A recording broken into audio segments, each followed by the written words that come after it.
A billionaire drops his wallet in a forgotten town. But when two barefoot brothers return it, his entire world unravels in the most unexpected way. What would you do if the only family you had left was buried in the silence of a past you tried to forget? And what if the only people brave enough to remind you were children who had already lost everything? When Gabriel Monroe, a powerful tech mogul with more headlines than heartbeats, crosses paths with two young boys on the edge of survival, something in him shifts. They're not just strangers. They're the sons of a sister he abandoned. And the moment he looks into their eyes, the question isn't about DNA. It's about redemption. Why did she never tell him? Why were these boys left to fend for themselves? And can a man who built his empire from code learn how to rebuild a broken family with love? This story will take you through courtroom battles, childhood truths, quiet forgiveness, and the unshakable power of showing up.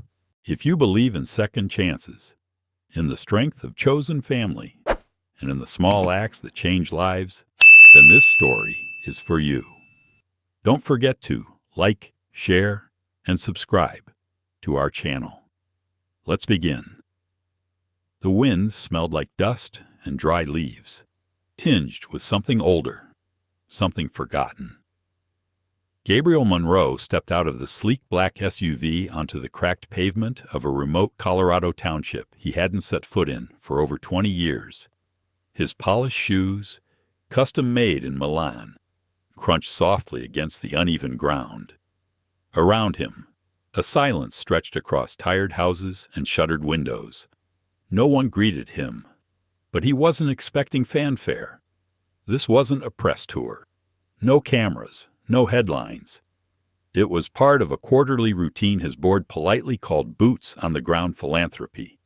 But Gabriel didn't wear boots. He wore finely tailored suits, always navy or charcoal, pressed without a single wrinkle, because image mattered, or at least it used to. He checked his watch, 12 minutes behind schedule. A nonprofit his foundation funded had just finished installing a water filtration system behind a struggling public school, if the cinder block building behind him still qualified as a school. He was supposed to meet a local engineer, snap a quick photo, and be on a flight back to Manhattan before dusk. But his chest felt heavy today, not from stress, not even from the unrelenting Colorado sun. Something quieter. A dull pressure beneath the ribcage, like guilt or memory. Gabriel adjusted his cufflinks and turned to his assistant, Mia, who had just stepped out behind him. 15 minutes, he said, his voice low but firm. No detours. Mia nodded. Yes, Mr. Monroe. He walked alone down the narrow path that led toward the rusted fence surrounding the school's back lot. Children's laughter echoed faintly from the other side, distant, like a memory you're not sure you made up. Gabriel paused. His hand drifted to the inside pocket of his blazer, fingers brushing over the leather of his wallet, thin, black, perfectly folded. Inside was everything identification cards, high-limit corporate Amex, personal photo of his dog, and most importantly, a white card with gold trim that bore the name Kamal Basra. Basra was the elusive Saudi energy magnate whose signature would finalize a global hydrogen infrastructure deal worth over $2.4 billion. Gabriel had spent 9 months negotiating access, 9 months of late-night calls, veiled diplomacy, and one rare meeting in Berlin that ended with Basra handing him the only physical copy of his private contact card. Lose it, Basra had said, and lose me. Gabriel never lost things. He was calculated, measured, always in control. But that morning, he had felt something slip, not from his wallet, but from within himself. He couldn't name it yet, only that something didn't feel right, and that feeling clung to him like the heat. By the time he reached the schoolyard, he'd already begun mapping out his escape. A quick greeting, shake hands, smile for the camera, jet out. The sun angled low in the sky. A handful of children ran barefoot through patches of dried grass. A teacher stood off to the side with a clipboard. Gabriel nodded politely, asked a few technical questions, and took mental notes for the PR report later. But his mind drifted. He kept glancing back at the road, unsure why. The visit ended without ceremony. He thanked the volunteers, nodded to Mia, and turned to walk back toward the SUV. As he moved, his wallet tucked inside the sleek lining of his inner blazer pocket slipped free in silence. It hit the ground softly, landing in a patch of dust near a rusted lamppost that hadn't worked in years. He didn't notice. He stepped into the car. The door closed. The engine started, and in seconds, he was gone. Back on the road, back to numbers and contracts and deadlines, but the wallet stayed behind. And so did something else, something invisible but real. The moment the SUV vanished into the distance, the sun dipped behind the hills, casting the village in the golden hush of late afternoon. And minutes later, down that same road, two small boys walked barefoot. One was 7, the other barely 5. Their names were Micah and Jude Rivers. Their clothes were faded, their cheeks smudged with dust, but they held each other's hands like lifelines. They didn't know who Gabriel Monroe was. They didn't know the card in that wallet could shift the future of global energy. All they knew was that they were hungry. Again. And that something shiny had just caught the light near the foot of a crooked street lamp. The wallet was out of place in every possible way. Its smooth leather looked like it had never touched dirt before, never known the feel of cracked pavement or dusty roads. It lay silently under the old street lamp, half buried in a patch of dry weeds, sunlight glinting faintly off the edge like a secret waiting to be told. Micah saw it first. He froze, tugging Jude back gently.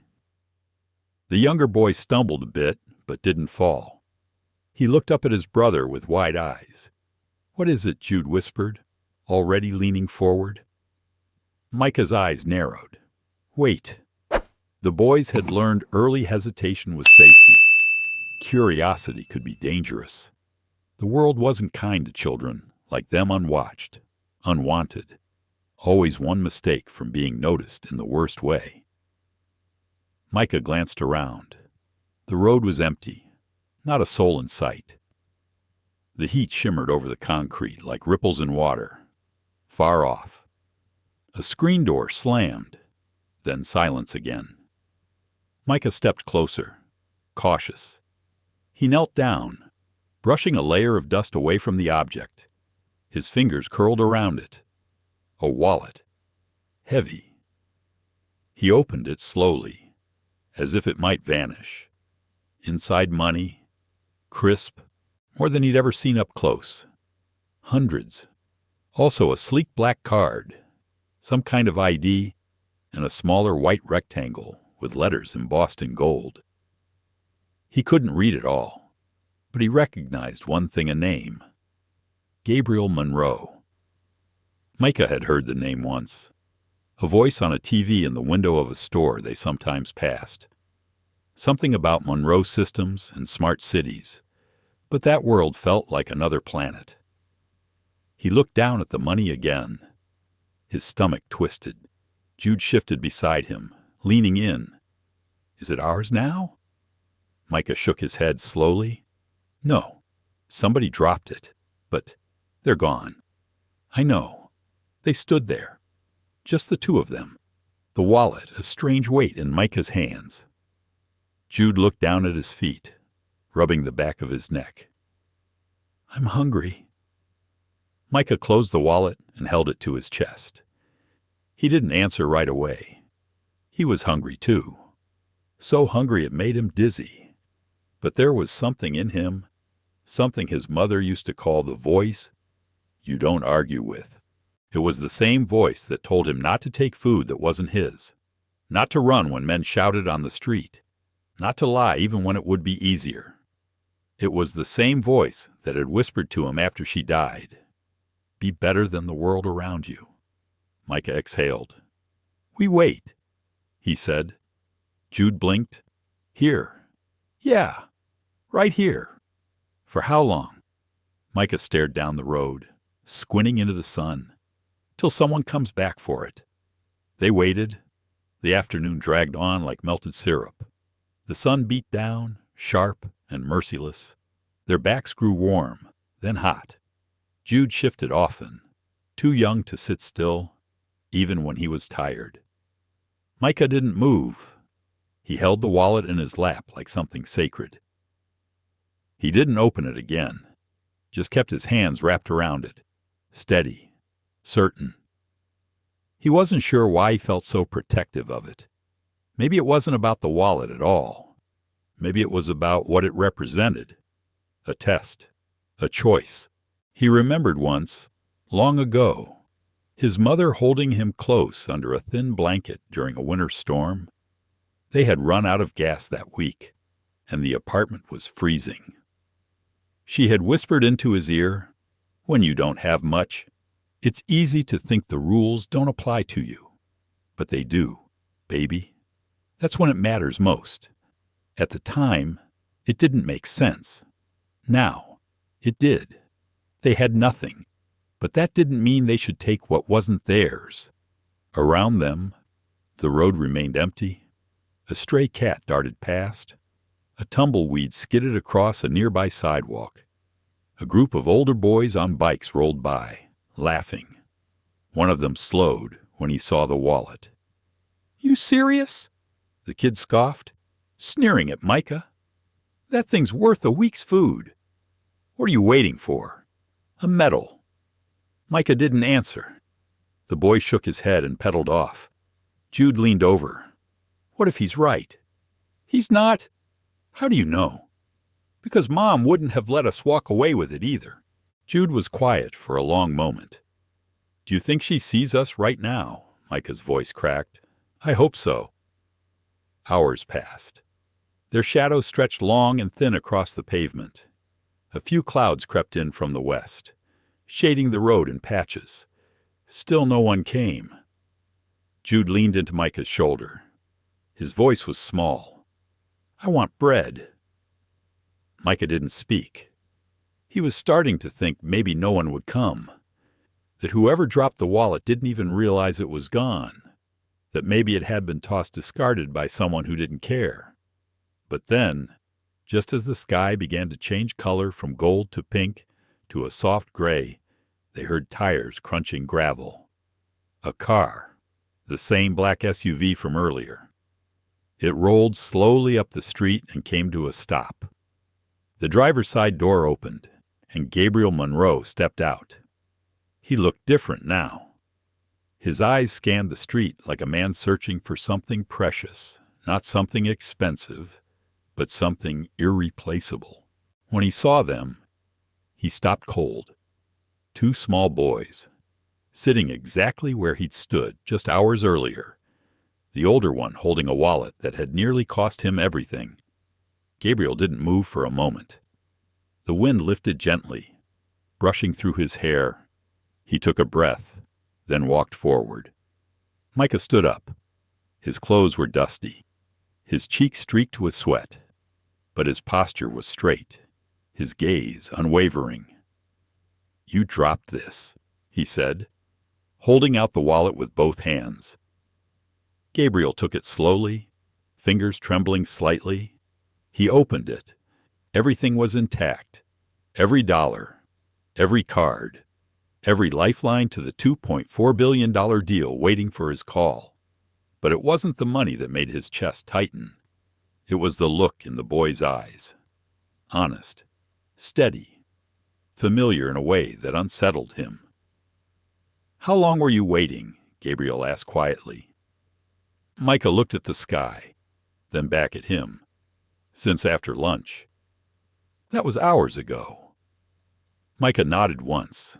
"We thought you might need it." Jude stayed behind him, holding the hem of his brother's shirt. Gabriel stared at them, and somewhere, deep in his memory, something stirred. A face, a voice, a name he hadn't spoken in almost a decade. Elena. He didn't know it yet, but the past was no longer behind him. It was standing right in front of him, barefoot and brave, and everything he thought he'd left buried was about to rise again. Gabriel had been in boardrooms with billionaires. He had negotiated under threat, closed deals while being recorded by foreign intelligence agencies, and watched entire markets rise or fall on the weight of his signature. But nothing, absolutely nothing, prepared him for the quiet power of the boy standing before him now. The older one, Micah, couldn't have been older than 7. But there was something unshakably steady about the way he held himself. Something that made Gabriel's heart twist in a way he didn't understand. The wallet felt heavy in his hand, heavier than it had earlier that morning when it simply held cash, cards, and a golden gateway to one of the biggest deals of his career. Now it held something more, evidence of a moment he hadn't deserved but had been gifted anyway. "You waited," Gabriel said again, voice softer now, like he was still wrapping his mind around it. "The whole time." Micah only nodded. "And you didn't open it." Micah hesitated. "I looked inside to see if someone's name was in there." Gabriel glanced down at the business card still tucked neatly into the inner fold.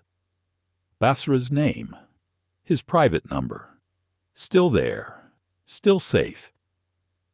Gabriel swallowed hard. "Most people wouldn't have done what you did." "We're not most people," Micah replied simply. That sentence hit harder than any press headline he'd ever read. Gabriel looked at the younger one, Jude. He'd heard Micah whisper earlier. The little boy hid partially behind his brother's leg, peeking out with large, uncertain eyes. He was thinner, softer somehow, more afraid. Gabriel crouched, holding the wallet against his chest. "I want to thank you both, and I'll get you something to eat." Jude perked up instantly, but Micah placed a hand gently on his brother's shoulder. "We're okay." Gabriel raised a brow. "You don't look okay." "When's the last time you ate?" Micah hesitated. "Yesterday," he admitted. "Some crackers from the church box. But—" Jude didn't like the taste. Jude shook his head, frowning. "They were old." Gabriel looked back at his SUV, then to the shuttered building across the street. "There's a diner down the road," he said slowly. "Why don't we go? I won't ask you for anything. Just food. That sound fair?" Micah looked unsure. Jude's stomach growled audibly. Gabriel took a chance. He stood up slowly and offered his hand. "I swear," he said, "no tricks. Just food." Micah's eyes searched his, and after a moment, he nodded. The three of them walked to the SUV in silence. Inside the diner, the air conditioning hummed softly, cutting through the outside heat. The booths were cracked vinyl, and the jukebox hadn't worked in years. But the smell of warm bread and sizzling butter filled the room. The waitress blinked in surprise when Gabriel walked in, all sharp lines and pressed linen. But her eyes softened when she saw the boys. "They yours?" she asked quietly. Gabriel didn't answer at first. He slid into a booth with the boys across from him. "Not yet," he said, mostly to himself. The boys ate like they hadn't had a proper meal in weeks.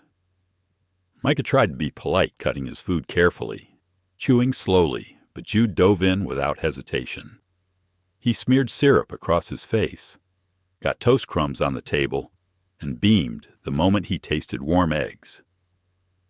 Gabriel watched quietly, heart folding in on itself. This should have been normal. Ordinary. Not a rare blessing. Halfway through the meal, he spoke. "Where's your mom?" he asked gently. Micah's fork paused midair. He didn't look up. "She died." "I'm sorry," Gabriel said immediately. Micah nodded once, like he was used to saying it, like it no longer heard out loud but still stung in the quiet. "What was her name, Elena?" Gabriel's breath caught. He leaned back, stunned. His world tipped sideways. "Monroe?" he asked, barely above a whisper. Micah finally looked up. "Yeah, Elena Monroe." Why, Gabriel's hands trembled slightly. He reached into his inside pocket and pulled out his phone. On the screen was a photo, old, faded, low resolution. A young woman with wavy brown hair and a crooked smile stood holding a toddler, with a newborn swaddled on her chest. Micah gasped. "That's her. That's Mom." "Where did you get that?" Gabriel's throat tightened. "She was my sister." Micah's mouth fell open. Jude stopped chewing. "I haven't seen her in almost 9 years," Gabriel whispered. "She left after a fight with our father. And I never looked for her. Not really. I thought she didn't want to be found." Micah was frozen. Jude looked between them, confused. "Are you our uncle?" Gabriel nodded, his eyes stinging. "I didn't know. I swear. I had no idea." He reached into his wallet again and pulled out a second photo. This one of Elena, younger, sitting on a porch step beside a teenage Gabriel. Their faces side by side, full of life they hadn't yet lived. "She kept this picture," Gabriel said, "in her box of things. It was the only one we ever took together." Micah's hands were trembling now. Gabriel leaned forward. "I'm so sorry. Micah, Jude, I didn't know she was gone. I didn't know she had you. I should have been there." Micah's lip trembled. Jude slid under the table and crawled into his lap. Gabriel didn't stop him. He wrapped his arms around the boy. Careful. Slow. Like holding something sacred. Micah watched, eyes brimming. "I promised her once," Gabriel said softly, "that if anything ever happened, I'd look out for her. But I broke that promise." He looked at Micah directly. "Let me make it right." They didn't say much after that. Gabriel paid the bill, left an extra tip, and walked the boys outside.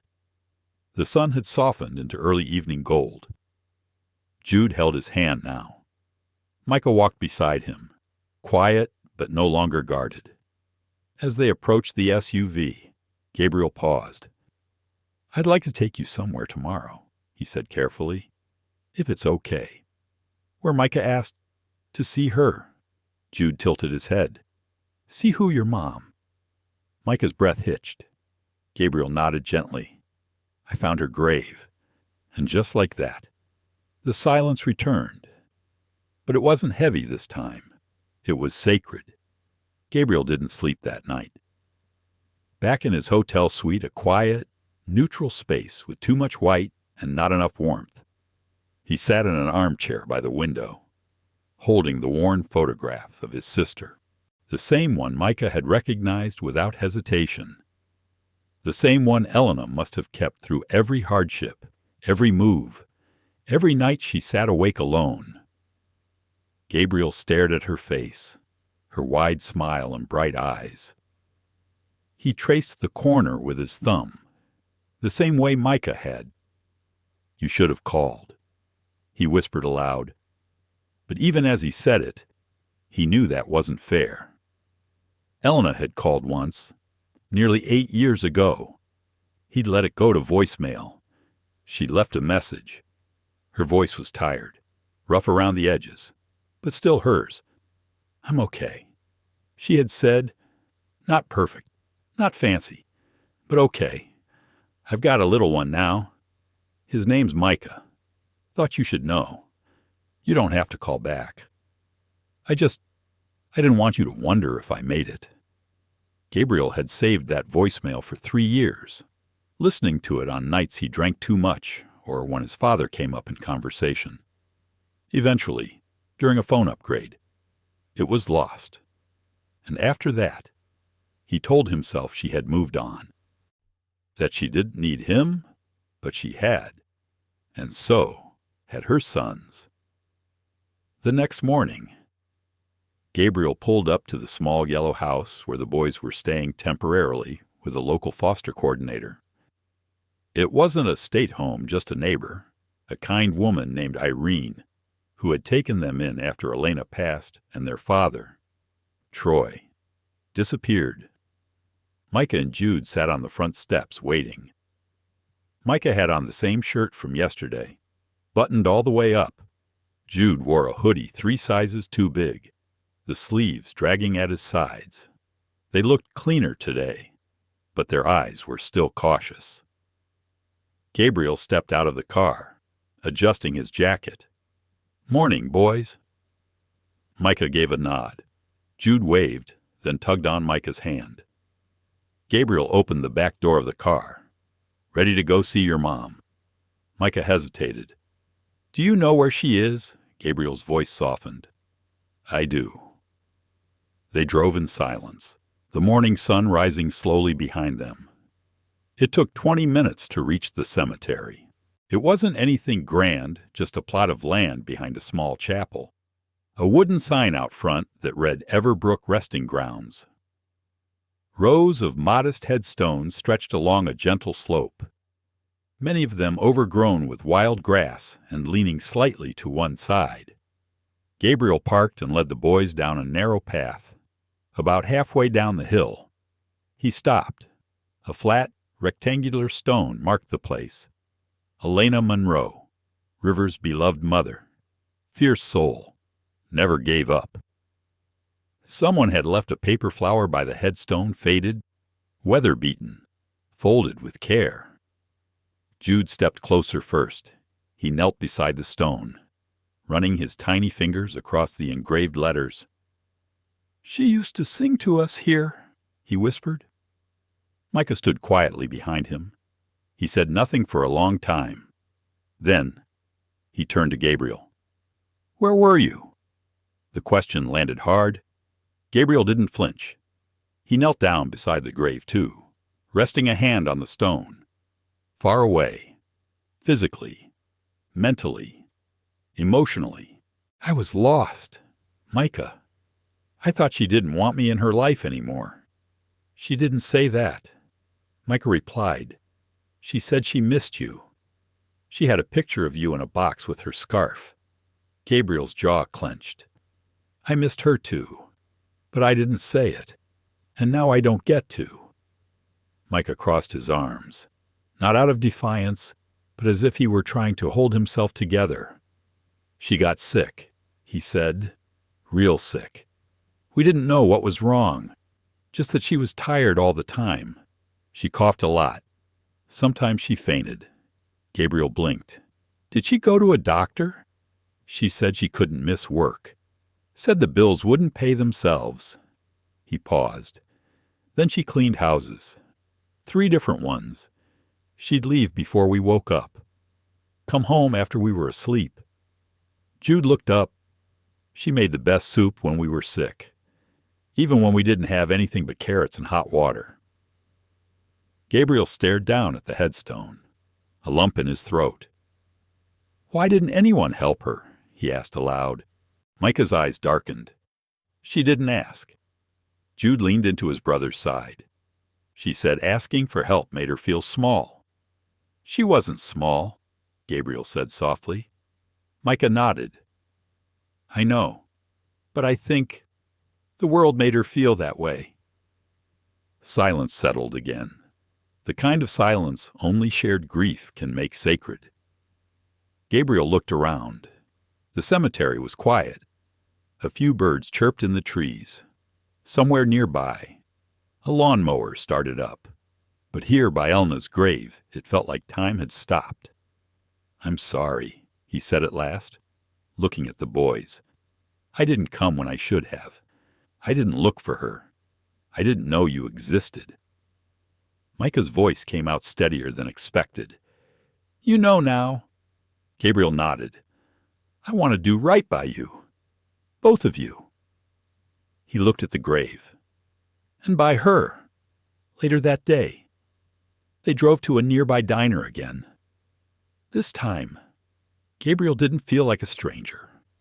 The waitress even brought a booster seat for Jude and called Micah sir when taking his order, over grilled cheese sandwiches and warm tomato soup. Gabriel asked the question he'd been holding in all day. "Would you want to come stay with me for a little while?" Micah looked up. "We're New York." Jude's eyes widened. "Like the one with the big park and pizza slices bigger than your face." Gabriel chuckled. "That's the one." Micah hesitated. Gabriel didn't rush him. "I'm not asking you to move in forever. Just come see what it's like. You'd have your own rooms, real beds, a piano for Jude, a telescope for you, if you want. You don't have to say yes now." Micah tapped his fingers against the table. "And if we don't like it, then we come back here," Gabriel said, "and figure something else out. Together." Jude looked at his brother. Can we? Micah's eyes studied Gabriel. He saw the suit, the watch, the clean nails and expensive shoes. But more than that, he saw the man who knelt by a grave and said, "I didn't come. I should have." And somehow, that was enough. "Okay," Micah said. "We'll come." Just like that. Something shifted. A door creaked open, and the long road between strangers and family shortened just a little. They arrived in New York just after sunset. Gabriel's private jet touched down with a smooth thrum, but the boys hardly noticed the sound. They were too busy staring through the oval windows, their faces pressed against the glass. Jude gasped when he saw the skyline.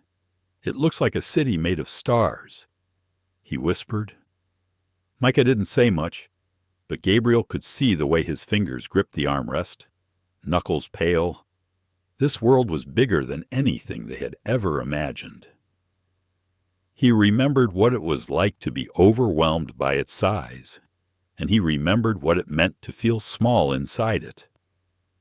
On the drive to the penthouse, Jude peppered the driver with questions. Do all the buildings have elevators? Are the lights on all night? Is there really a pizza place on every corner? Micah remained quiet, watching the streets roll by. He looked more out of place in the glossy black car than anyone Gabriel had ever brought to Manhattan. And yet, there was something in the boy's eyes, a depth, a weight. When they arrived at the building, the doorman greeted Gabriel with a respectful nod, then blinked in surprise at the two boys trailing behind him. Gabriel didn't explain. He simply said, "They're with me." The penthouse was spacious and cold, its windows stretching from floor to ceiling with an unobstructed view of the skyline. Jude ran toward the glass immediately, his hand smudging the pristine surface as he pointed to a distant blinking antenna. Micah didn't move past the doorway. Gabriel noticed. He crouched to the boy's level. "You can walk around. Micah, you're allowed." Micah nodded but didn't move. "It's just a lot," he murmured. "I know," Gabriel said, "but it's yours too, at least for now." He meant it. Every square foot, every rug, every unused room. Later that night, Gabriel showed them the bedrooms. Jude chose one with a bookshelf shaped like a rocket. Micah didn't choose at all. He just stood in the hallway until Jude pulled him into the same room. They slept in the same bed that first night. Not because they were afraid, but because they weren't sure what it meant to be safe in separate places. Gabriel stood at the door for a long time, watching them sleep. The city lights painted soft shadows across their faces. He didn't know what this was yet. A beginning, a chance, a promise. But he did know one thing. He would not lose them.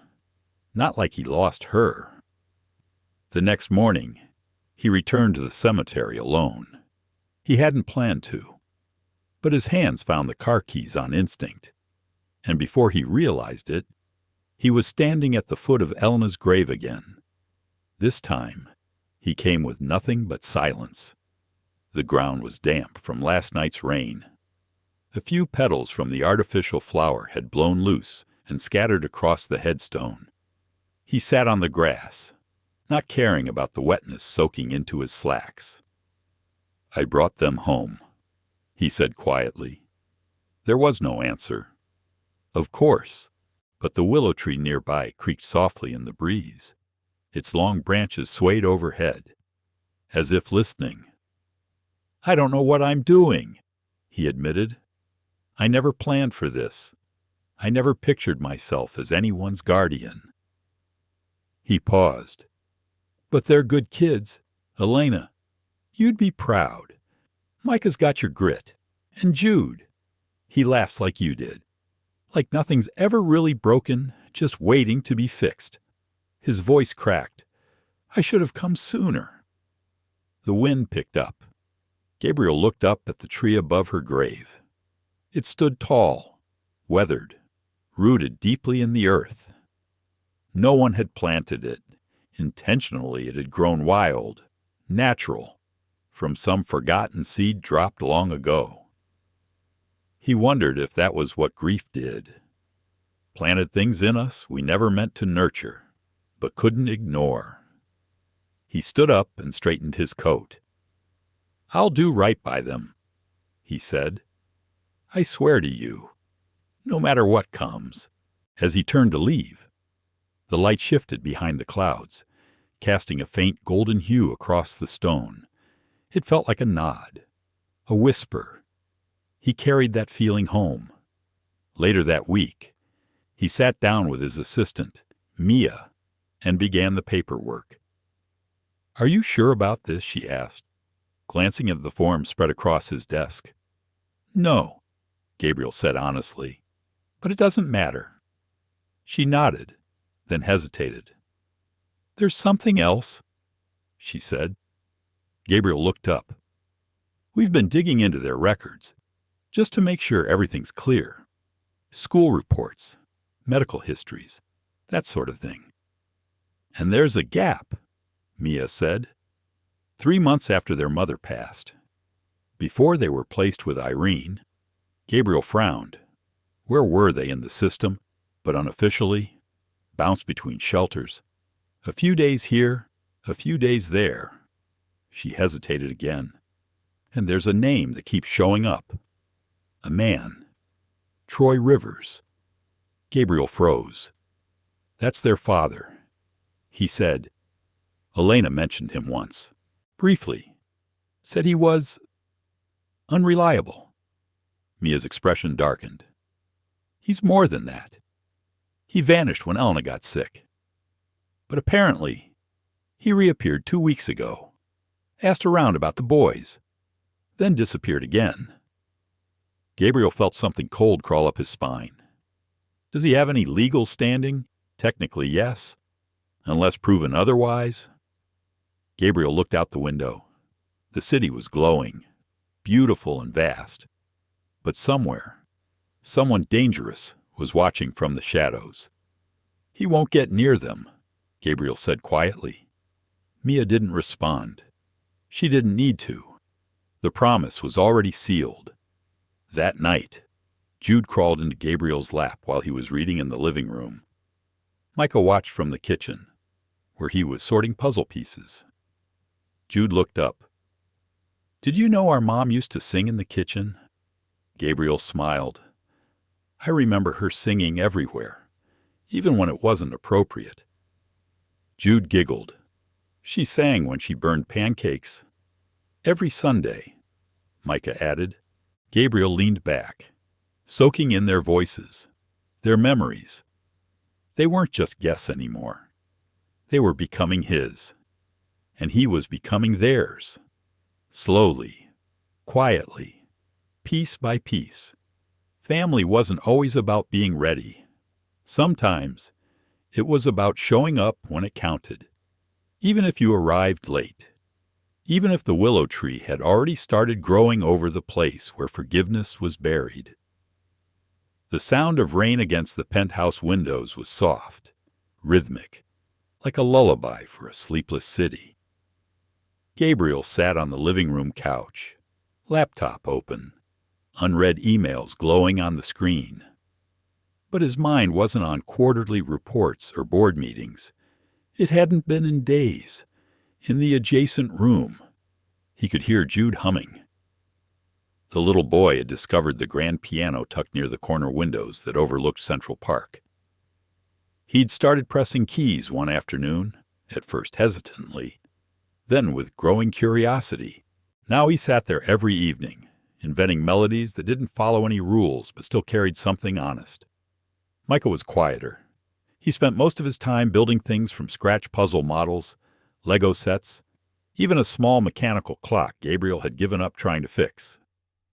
The boy had a strange patience for detail, an almost obsessive calm when working with his hands.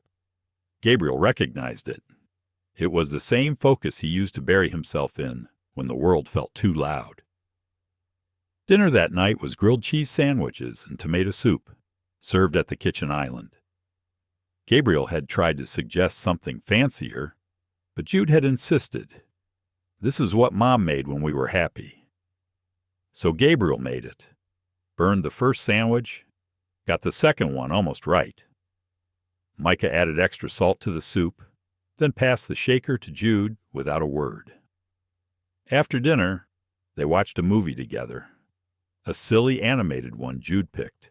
Gabriel hadn't laughed out loud like that in years, but when Jude mimicked the characters' voices and Micah rolled his eyes with a smirk, something inside Gabriel shifted. It wasn't just that he felt connected. It was that he felt needed. Later, as he tucked Jude into bed, the little boy asked a question so quietly it almost didn't make it to Gabriel's ears. Do you think she knows Gabriel sat on the edge of the bed? Knows what? That we're okay? He didn't answer right away. Then he nodded. Yeah, I think she knows, and I think she's proud of you. Jude smiled, eyes half closed. I hope she's not mad. Gabriel blinked. Why would she be mad? Because we didn't cry every night. Just some nights. Gabriel leaned in and kissed the top of his head. She'd be proud you kept going, even when it was hard.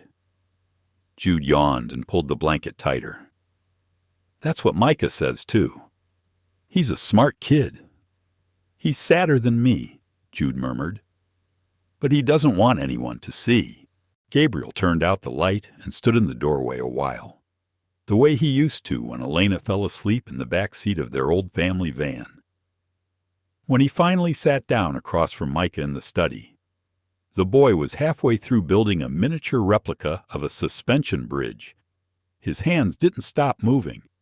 Gabriel cleared his throat. I wanted to talk to you about something big. Micah glanced up but didn't stop working. I've been thinking, Gabriel continued, that maybe this isn't just a visit anymore. Maybe we should think about something more permanent. Micah paused. You mean, like, stay? Yes. Live here. Go to school here. Have this be your home. The boy's hand slowly lowered to his lap. Gabriel waited. Micah didn't look up. What if you change your mind? I won't. That's what people say. Gabriel leaned forward. I know people have let you down. I did too. I should have found you sooner. But I'm here now, and I want to make things right. Micah's voice dropped. What if we make mistakes? Then we clean them up. Together. Micah finally looked at him. We don't know how to live in a place like this. Gabriel smiled gently. Neither do I. Not really. I built it for a version of me that didn't know what family felt like. Maybe we can learn together." Micah was quiet for a long time. Then, slowly, he nodded. "I think she would have liked that." He said, "Mom." Gabriel's throat tightened. "She would have loved it," he whispered. The next day, Gabriel began enrollment paperwork for both boys. He contacted a small private school known for its compassionate staff and diverse student body. They arranged for tutoring first, to ease the transition. New clothes were bought, though Micah insisted on keeping one old hoodie just in case. Gabriel noticed something subtle over the next week. The way Jude would reach for his hand without thinking. The way Micah stood a little straighter when someone asked his name. But there were still shadows. One evening, Gabriel raised his voice during a phone call. Not angry, just urgent. But the moment the tone shifted, Micah disappeared from the room.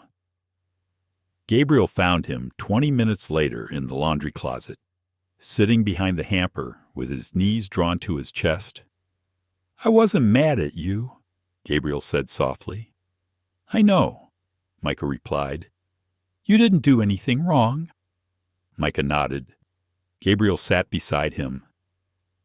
"Do you want to tell me why you're hiding?" The boy shrugged.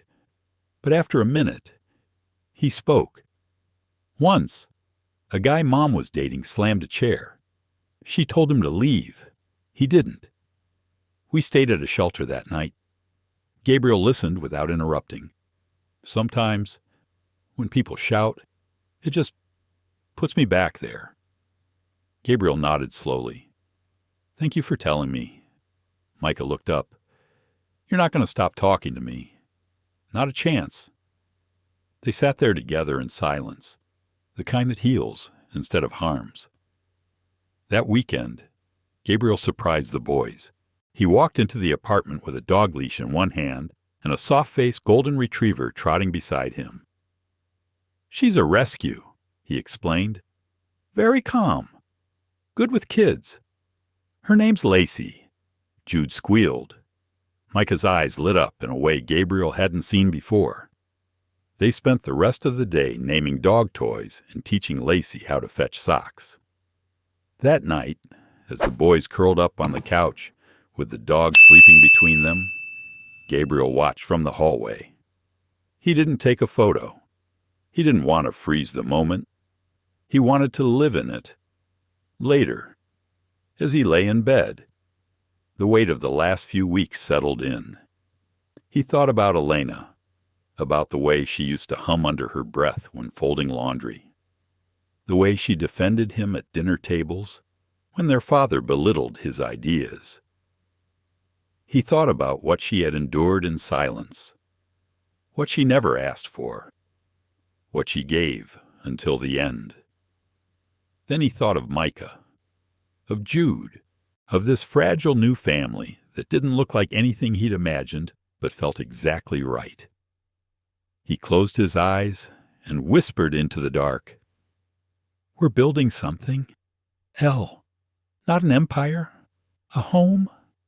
And for the first time in years, he slept without dreaming of everything he had lost, because now he was starting to dream of everything he had found. Gabriel stood on the balcony just past midnight, one hand around a mug of lukewarm tea, the other gripping the iron railing as if it anchored him to the quiet hum of the city below. Behind him, the apartment had settled into calm. The boys were asleep. Lacey snored softly near their bedroom door, but something inside him wouldn't rest. He kept thinking about the file Mia had handed him earlier that day. Troy Rivers. The name burned like an ember in the back of his mind. There were police reports, witness statements, a thin history of job instability, missed court dates, and rumors of untraceable cash hustles. A man who drifted from one town to another, always one step ahead of accountability. Gabriel closed his eyes. He remembered Elena's voice when she once mentioned him. Flat, careful, almost robotic. He wasn't all bad, she had said, just broken in ways that kept cutting other people. Back then, Gabriel hadn't asked for details. Now, he wished he had. The next morning, Jude bounded into the kitchen in his pajamas, clutching a cereal box upside down and trailing a line of crumbs behind him. "Can we go to the dog park today?" he asked. Micah walked in behind him, already dressed, hair brushed, a calm contrast to his brother's burst of energy. Gabriel smiled. "Dog park sounds perfect." They spent the morning letting Lacey chase tennis balls in wide arcs. Jude made friends with 2 other kids while Micah wandered a bit farther off, settling under a tree with a book Gabriel had given him. Gabriel watched them from a bench, answering a few work emails but keeping one eye always on the boys. He felt their rhythm now, the way they moved through the world together. Micah led with quiet observation, Jude with wonder. They balanced each other without even trying. As they walked back home, the city felt unusually loud. Sirens in the distance, a cyclist arguing with a cab driver. Something about it all buzzed against Gabriel's nerves. He shook it off, but when they reached the corner near their building, Micah suddenly stopped. "What's wrong?" Gabriel asked. The boy didn't answer. He just pointed. A man stood across the street, leaning against a lamppost, watching them. He wore a faded baseball cap pulled low and a coat that hung too loose around his shoulders. When his eyes met Micah's, the man gave a small, almost imperceptible nod. Micah stepped back. Gabriel followed his gaze. The moment he saw the man's face, his stomach dropped. Troy. He didn't need a confirmation. He saw it in Micah's reaction, in the stiffening of Jude's posture, in the silent fear that passed between them like an unspoken code. Gabriel reached down, took both boys' hands, and turned. They walked quickly, calmly, into the building, past the front desk, into the elevator. Gabriel hit the button for the penthouse and didn't speak until the doors closed. Then he knelt. That was him, wasn't it? Micah nodded. Jude's lips trembled. He looked at me like he remembered. Gabriel's jaw tightened. "He's not coming near you," he said. "Not again." That night, after the boys fell asleep, Micah refusing to be in a separate room, Gabriel made 2 phone calls, one to his attorney, one to a private security consultant. By sunrise, cameras were installed outside the building. A legal injunction was drafted and filed by noon. The paperwork for permanent guardianship had already been in motion, but Gabriel pushed for an emergency hearing. Mia arrived later that day with new documents and an envelope of photographs she'd found through public databases. She placed one in front of Gabriel. It was a photo of Troy standing outside a liquor store 2 towns over, hand in his jacket pocket, a cigarette barely lit between his fingers. "You think he's going to try something?" she asked. Gabriel stared at the image for a long time. He already has. The next day, Micah asked a question at breakfast that Gabriel wasn't prepared for. "Did you ever get scared as a kid?" Gabriel looked up from his coffee. "Yes, all the time." Micah didn't look surprised. "What scared you the most?" Gabriel set the mug down, thought carefully. "Losing people," he said. "Not just to death, but to time, to distance, to silence." Micah nodded. "That's what I'm scared of, too." Gabriel leaned forward. "You're not losing me. You hear me?" Micah met his gaze. "Even if I mess up, even then, later." While the boys worked on their school packets and Lacey napped with her head on Jude's foot, Gabriel stepped out onto the terrace with Mia. He watched the skyline again, but this time his mind wasn't drifting. It was focused, determined. "I want a full history on Troy Rivers," he said. who he's contacted, what his custody claim is built on. And I want it now. Mia didn't flinch. Already working on it. She paused. There's something else. Gabriel turned. What a letter. It came through the boy's former caseworker. No return address, but we confirmed the handwriting matches. Troy's prison intake forms from years ago. Gabriel opened the envelope. Inside was a single sheet of notebook paper. The writing was crude, slanted, some words barely legible, but the message was clear. They're mine, and I'm coming back for what's mine.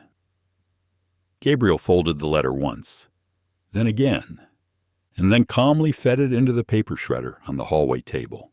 Micah stood silently nearby, having seen the whole thing. He didn't say a word. He just nodded once, then walked away. That night, Gabriel took the boys to the roof. They brought blankets and sat under the stars. Jude pointed out constellations he remembered from a book. Micah didn't say much, but he leaned against Gabriel's shoulder. Gabriel looked at the two of them and felt a strange sense of clarity. He didn't just want to keep them safe. He wanted them to believe they were worth protecting, not because they were in danger, but because they were loved. That was what Elena had tried to do every day of their lives. And now, it was his turn to finish what she started. The morning of the emergency hearing arrived wrapped in gray skies and low-hanging fog. New York was quieter than usual, as if the city itself understood something important was about to happen. Gabriel stood in front of the boys, adjusting the collar on Jude's shirt for the third time. "Are you nervous?" he asked. Jude nodded. "A little." Micah stood still, arms folded, eyes narrowed. He wasn't scared. He was angry, tired of being the kid who had to prove he was worth something. Gabriel crouched to meet them eye level. "Today's just a formality.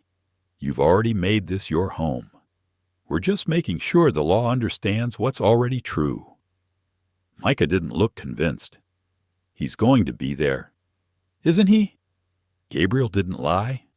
"Yes, but he doesn't decide anything.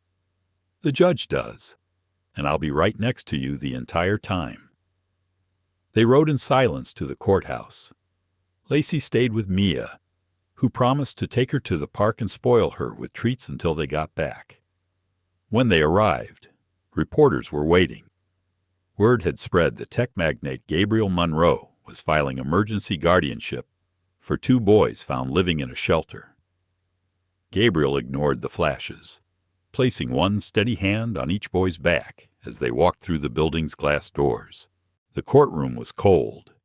Wooden benches, tall windows, an echo that made every footstep sound like a decision.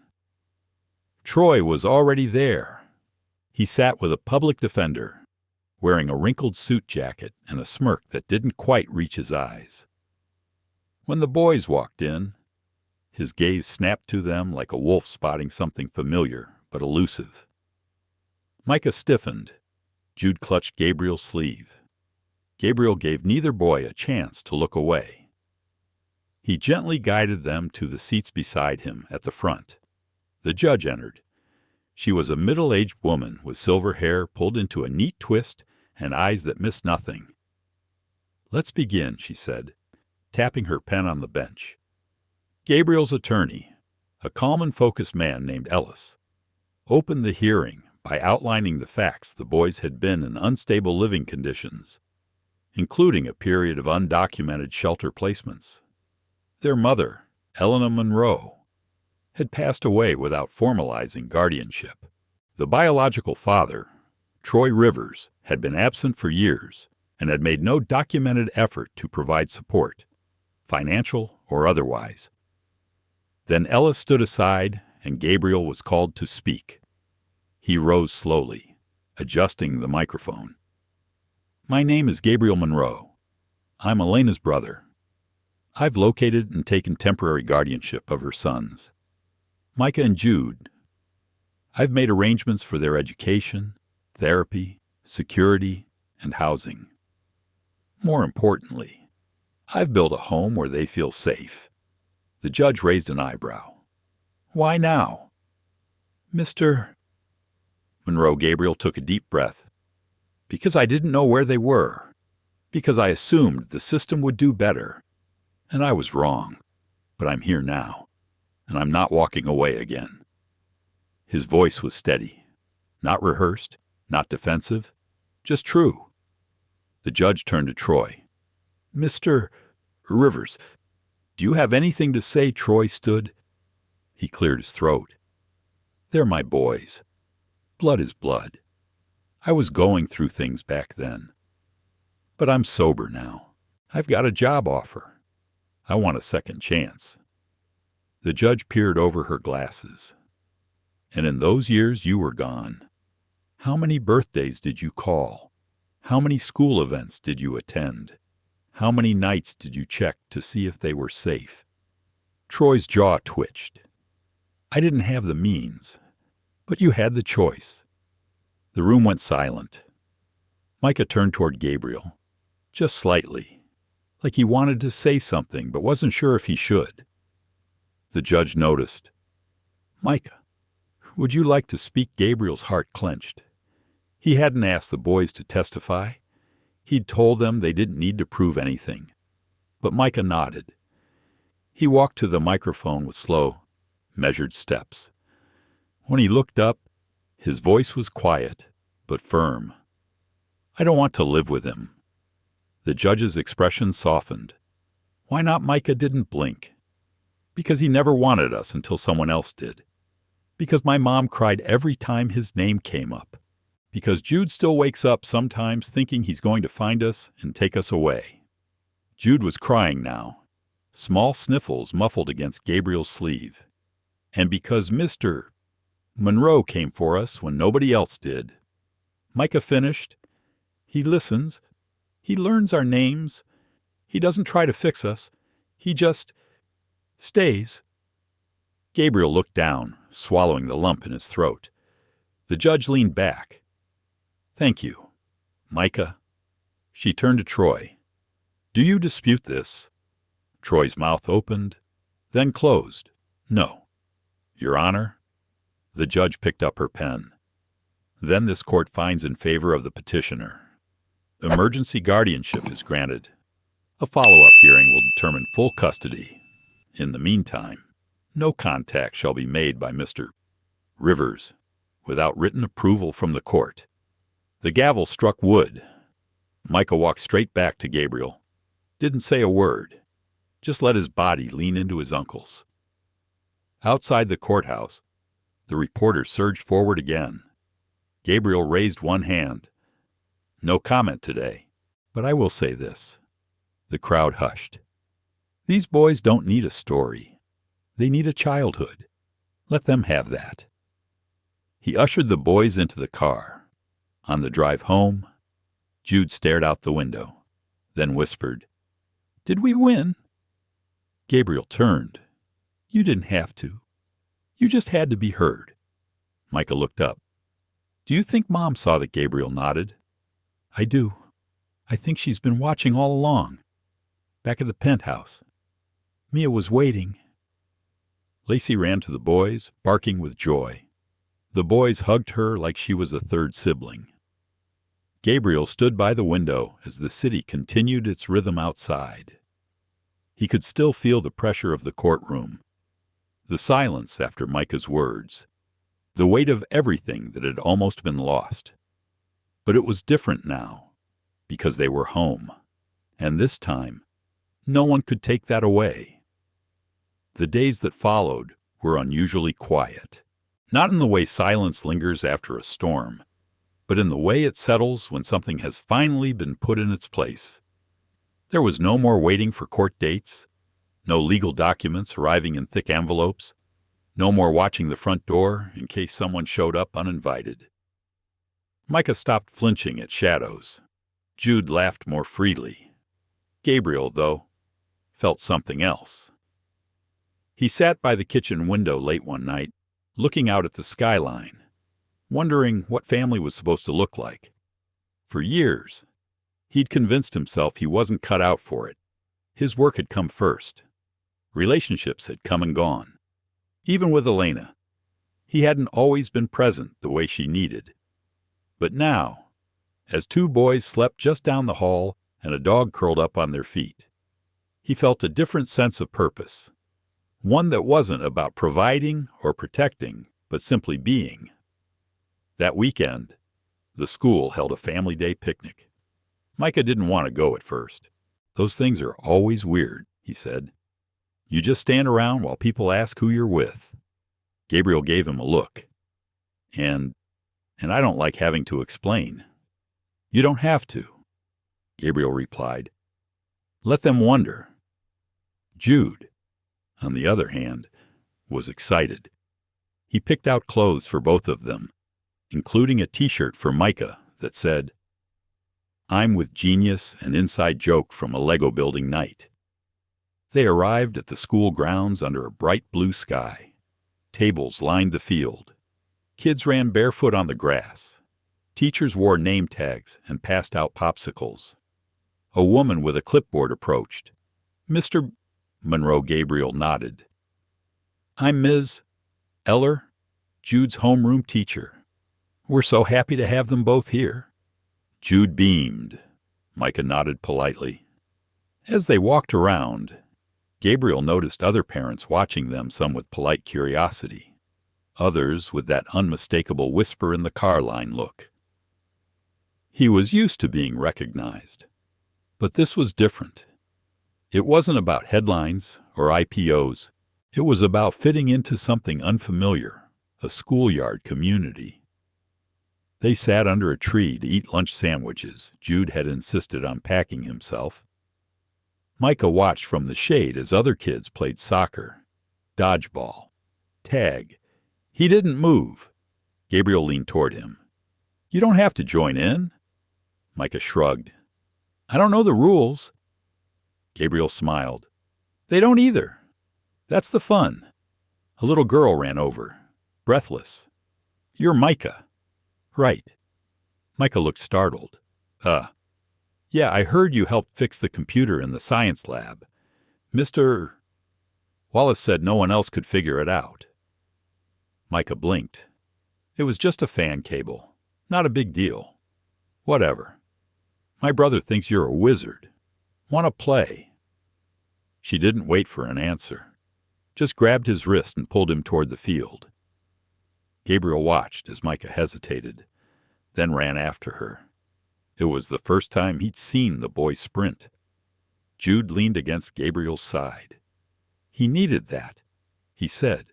Gabriel looked down, surprised. "You sound like a grown-up." Jude grinned. "I'm 8 3/4, practically ancient." Later that evening, they came home to find a package at the door. Gabriel picked it up cautiously. No name, no return address. Inside was a small box wrapped in worn blue paper. A note rested on top in familiar handwriting. "I won't bother them again. Tell them I said goodbye." Gabriel closed the lid without showing the boys. He placed it in the safe in his office, where the past could stay locked up but acknowledged. That night, Micah came into the living room, holding an old photo frame, one of the few things they'd brought from the shelter. "Can we put this up?" Gabriel looked at the picture. It was of Elena, arms around both boys, standing in front of a rusted playground set. Her smile was crooked. Jude had dirt on his face. Micah's shoelaces were untied. It was perfect. "Of course," Gabriel said. "Wherever you want." They hung it in the hallway, right across from the elevator, where everyone would see it when they came home. A few days later, Gabriel received a call from the school. Micah had submitted a short essay for a class project. The teacher asked if Gabriel would attend the reading session. Gabriel arrived early. The room was filled with posters, art projects, and desks that looked comically small to him. He sat in the back, watching as kids took turns reading stories about astronauts, pets, dream vacations. Then it was Micah's turn. He stood at the front, cleared his throat, and began. My story is called What Family Means. When I was little, I thought family meant people who shared your name or your face. I thought it meant someone who lived in your house and told you what to do. But now I know family can be something else. It can be someone who shows up after the storm, someone who listens, even when you don't have the right words, someone who doesn't fix everything but stays long enough for you to figure it out together. Family isn't always who you start with. Sometimes it's who finds you along the way. The room was quiet. Gabriel didn't realize he'd been holding his breath until Jude leaned over and whispered, "You're crying." "I am not." "You kind of are." Micah stepped down and walked toward Gabriel. He didn't say anything, just sat next to him, and for the first time in public, rested his head on Gabriel's shoulder. That night, they ordered pizza and watched a movie. Lacey barked at the animated villain on screen. Jude fell asleep halfway through with his face in a popcorn bowl. Micah stayed up a little longer. As Gabriel tucked him in, Micah looked up. "Do you think Mom would be proud Gabriel brushed a strand of hair from his forehead? She'd be amazed." Micah smiled, then asked, "What if we forget her?" "You won't," Gabriel said, "because I won't let you. And because everything you are is part of her." Micah closed his eyes, and Gabriel sat there a while longer, listening to the quiet breathing of a boy who, for the first time in a long time, slept without fear. And in that silence, Gabriel understood something. He hadn't just gained nephews. He had been given a second chance to be the kind of man Elena believed he could be. To build the kind of life that didn't just look like success, but felt like love. Weeks passed, and a quiet rhythm began to settle in. Gabriel noticed the difference most in the small things, like the way Micah now chose to sit beside him without being asked, or the way Jude began humming when brushing his teeth loud, silly tunes that made Lacey tilt her head in confusion. These were not the signs of boys waiting for another shoe to drop. These were the signs of healing. One morning, as Gabriel scrolled through his inbox with coffee in hand, an email caught his eye. Subject: Monroe Initiative Proposal. Site visit recommendation.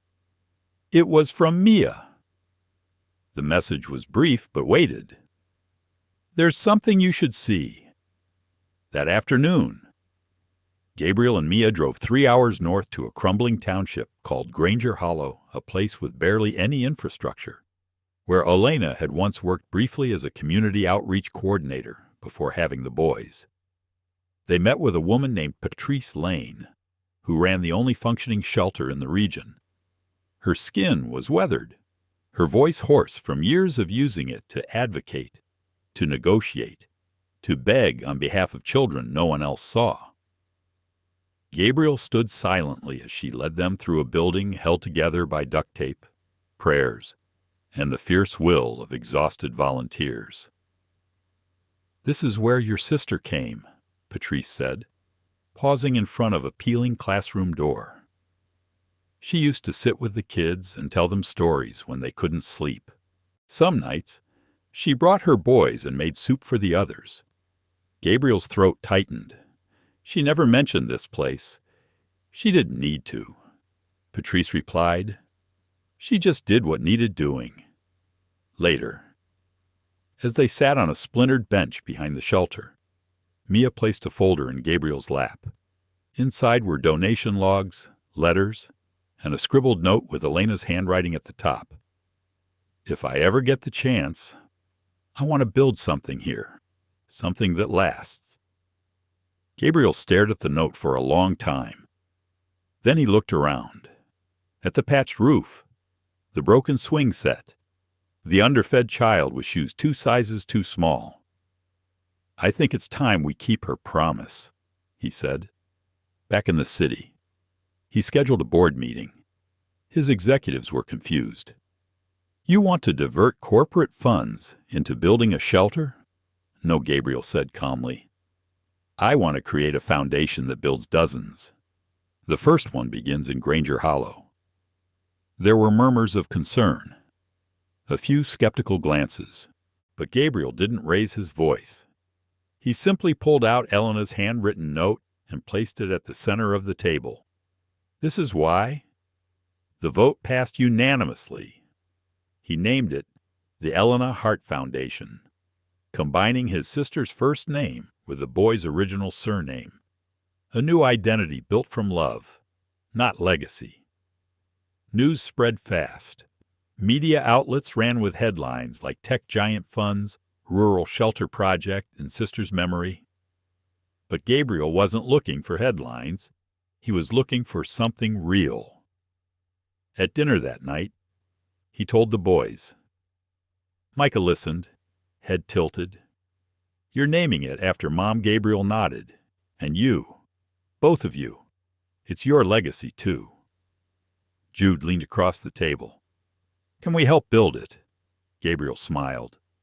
We'll go visit soon. But first, there's something I want to show you. That weekend, they took a trip back to Granger Hollow. Patrice greeted them with tears in her eyes, and the kids at the shelter ran out to meet Jude and Micah like they were royalty. Micah looked nervous until one boy handed him a notebook and said, Ms. Elena used to read to us. Will you? He did. In the middle of that crumbling shelter, Micah sat cross-legged on the floor and read aloud while Gabriel stood in the back. Heart full, after the reading, Jude ran up, holding something in his hand. It's Mom's name, he said, pointing at a wall where Elena's name had been painted in bright, cheerful blue. She used to sit right there, Patrice said softly. Every Tuesday. Gabriel felt his breath catch. For a long time, he had been chasing redemption in boardrooms, in press statements, in quiet apologies to his own reflection. But here, in a forgotten town, with boys who had learned how to trust again, he realized something deeper. He wasn't just honoring Elena's memory. He was rebuilding what had been broken between them, piece by piece. Later that evening, they stayed in a small hotel nearby. As the boys fell asleep, curled up together on the same bed, Lacey snoring between them, Gabriel stepped out onto the porch. Mia joined him with 2 mugs of cocoa. Was this what you expected? She asked. Gabriel shook his head. No, it's more. She nodded. You've changed. I think I've just remembered who I was before I forgot. He looked up at the stars. You know what's strange, he added. I built algorithms that changed markets, designed software that streamlined entire industries. But this reading to kids on a cracked floor in a dusty room, this feels more like building something than anything else I've done. Mia smiled. Legacy isn't what we leave behind. It's what we pass forward. Gabriel glanced through the window where the boys lay asleep. I just hope they know. I didn't come back because I had to. I came because I couldn't imagine not being part of this anymore. They know, Mia said, and deep down, he believed she was right. The next morning, as they packed to return to the city, Jude handed Gabriel a folded piece of paper. I wrote something for Mom's wall, he said. Gabriel opened it. Inside were 4 words written in crayon. A little uneven, but entirely sure. Thank you for everything. Gabriel blinked away the sting in his eyes. He folded the note and placed it in his wallet right where he used to keep the business card that once defined his identity. Now, it held something else, something that meant more. Gabriel sat at the head of the long glass table in a boardroom 27 stories above the city. It was a place that used to feel like home, cool, calculated, efficient. He had built empires in this room, closed deals that had reshaped entire industries. But now, as he looked around the room at men and women in tailored suits, he felt oddly removed from it all. The polished success, the sanitized language. It all felt like a life he had stepped away from without quite realizing when. He cleared his throat. "Before we begin with projections," he said, "I'd like to speak about something that doesn't fit neatly into a spreadsheet." The room shifted uncomfortably. "I know we've all seen the coverage," he continued. "The shelter, the foundation, the story of how I found my nephews." A few nodded, carefully neutral. "I want to make something clear," Gabriel said. "This company doesn't just innovate because we're smart. We succeed because we stay ahead of what matters. And right now, what matters is people." He paused, letting the silence settle. "We're going to take 10% of our R&D budget this year and redirect it into a social innovation initiative: housing, food access, child advocacy. Things that change lives before they ever become customers or coders or stockholders." There was a pause, followed by a question from a CFO. "Will this affect investor returns?" Gabriel looked him in the eye. "It will affect the world those investors' children grow up in. That's the return I care about." The vote didn't pass unanimously, but it passed. And afterward, as the room emptied, a young associate who had never spoken to Gabriel directly came up and whispered, "Thank you. My sister grew up in a place like that. She would have loved your sister." Gabriel nodded. He didn't need fanfare, just quiet truths like that one. Later that week, back at home, the boys were working on a school project in the living room, something about family trees. Jude had drawn a large oak with multicolored leaves, each labeled with names. Micah, more reserved, had listed names in boxes with connecting lines and dates. Gabriel watched from the doorway. "Need any help?" he asked. Micah shook his head but looked up. "What do I put for Dad?" The question hit like a soft blow. Jude looked over at his brother, then at Gabriel. "I don't want to lie," Micah added. Gabriel walked over, kneeling beside them. "You tell the truth, but you don't have to write the whole story. Just what feels right." Micah thought for a moment, then erased the word father from his box and replaced it with Uncle Gabriel, now Dad. He looked up, almost sheepishly. "Is that okay?" Gabriel didn't answer immediately. He just put his hand on the boy's shoulder and said, "It's more than okay." That night, Gabriel sat at Elena's old piano. It hadn't been played in years, still slightly out of tune, but his fingers remembered the notes of a lullaby she used to sing when they were children, something soft and wordless, something that filled the air like a memory you couldn't name but never forgot. Micah crept in silently, drawn by the sound. "You play." Gabriel smiled. "I pretend." Micah stood beside him. "Did Mom teach you?" "She tried," Gabriel said, pressing a single key. "I was stubborn." "She had more patience with music than I did." Micah reached out, pressed a key, then another. They didn't speak again, but they stayed there for almost an hour, side by side, filling the quiet with sound. A few days later, Gabriel received a call from an old college friend, now a high-ranking partner at a prestigious law firm.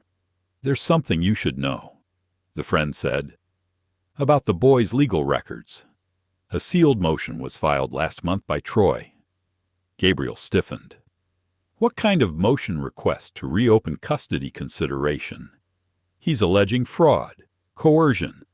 Nothing will come of it if the boys testify. But you should be ready. Gabriel sat silently after the call ended. He had hoped the courtroom was behind them, but the past has sharp edges. It doesn't let go easily. When he told the boys that evening, Micah didn't flinch. He won't win. Gabriel studied him. You sure? Micah nodded. Because we're not who we were the last time. Jude spoke next. If we have to go back to court, can we wear the same shirts? Gabriel laughed. Why, they were our lucky shirts. That night, Gabriel found himself pacing, not out of fear, but reflection. He thought about Troy's sudden interest, his need to disrupt something just beginning to bloom. And he wondered how many men like that were still out there, showing up late and loud, pretending absence hadn't already spoken for them. He made a decision. If there was another hearing, he would not argue or fight or attack. He would simply bring the truth and let the boys stand in their own voice, because he'd learned something over these weeks. Micah and Jude were not fragile. They were fierce, not in the loud, fire-breathing kind of way, but in the way that trees hold through storms, in the way that truth, once spoken, becomes something no man can unmake. The courtroom this time was smaller. No jury, no gallery packed with strangers, just a modest space, a family law judge with gray temples and tired eyes, and 3 chairs on either side of the bench. Gabriel sat between the boys, calm but ready. Troy Rivers entered late, wearing a suit that didn't quite fit and a look that tried too hard to seem sincere. He didn't meet Gabriel's eyes. He didn't need to. The boys were asked to speak privately with the judge in chambers. The process was gentle. Child first. A therapist was present. Gabriel waited outside, staring at the texture of the wall, hearing only faint echoes of their voices. When Micah and Jude returned, neither looked nervous, just steady, quietly sure of themselves in the way only kids who face storms and survived can be. The judge delivered the decision before noon. Custody remained permanent, all rights terminated. There would be no further appeal, no second trial. It was done. Outside the courthouse. Troy passed them on the sidewalk without a word. Jude stopped. He didn't run, didn't cry. Just stood there and looked up at the man who had once been his father. Then he said one sentence, soft but unshakable. You don't get to be mad now that we're safe. And that was it. He turned and walked back to Gabriel, took his hand, and never looked back. That night, they sat on the porch together, the 3 of them, a blanket over their laps. Lacey curled at their feet. Micah leaned into Gabriel's side. So what now? Gabriel took a long breath. Now we get to just be what a family, he said. Jude smiled. That sounds good. In the weeks that followed, life slowed into something that felt almost ordinary. Homework on the kitchen table, shoelaces left on stairs, piano practice echoing down the hall. One afternoon, while clearing boxes from a closet, Jude found a dusty photo album. Inside were pictures of Gabriel and Elena as children, mud-stained, barefoot, grinning through scraped knees and sunburnt summers. Can we take this somewhere? Jude asked. I want to show Mom. Gabriel looked at the calendar. He had avoided that visit for months, maybe too long. 2 days later, they drove to the old cemetery in the hills outside Granger Hollow. The sun filtered through tall trees as they walked the winding path. Micah carried the album. Jude held a small bouquet of white tulips, Elena's favorite. Her headstone was simple. Just her name, Elena Monroe Hart, 1978-2022. Still giving. They sat on the grass. No words at first, just the rustling of trees and birdsong. Then Jude spoke. Hi, Mom. We're okay now. Just wanted you to know. Micah opened the album and placed it beside the flowers. We brought these. They're the ones of you and Uncle Gabe. You look happy. Gabriel knelt, touched the edge of the stone. She made everything feel possible. The boys sat quietly, letting the air speak. Then Gabriel pulled out a folded paper from his coat pocket. A letter. I wrote something. Can I read it? They nodded. He unfolded the page, voice soft but steady. Dear Elena, I never said thank you the way I should have. I thought I had more time. I thought I was too busy, or that you already knew. But now, standing here, with your boys next to me, our boys, I know what I should have said. Thank you for believing in people before they believe in themselves. Thank you for raising two sons who know the power of truth, even when it hurts. Thank you for leaving behind more than memories. You left a map, and we're following it, not just to shelters or foundations or new homes, but toward becoming people you'd be proud of. They're safe now. They laugh. They argue about cereal. They dream. And I finally understand what love feels like when it's not tied to success or image. It's quiet. It's brave. It's showing up every day, even when you're scared you're not enough. I miss you, but I see you in them every day. And I'll never stop telling them how fiercely you love them. He folded the letter and placed it beside the album. Then they sat in silence, the kind that holds more meaning than any spoken word.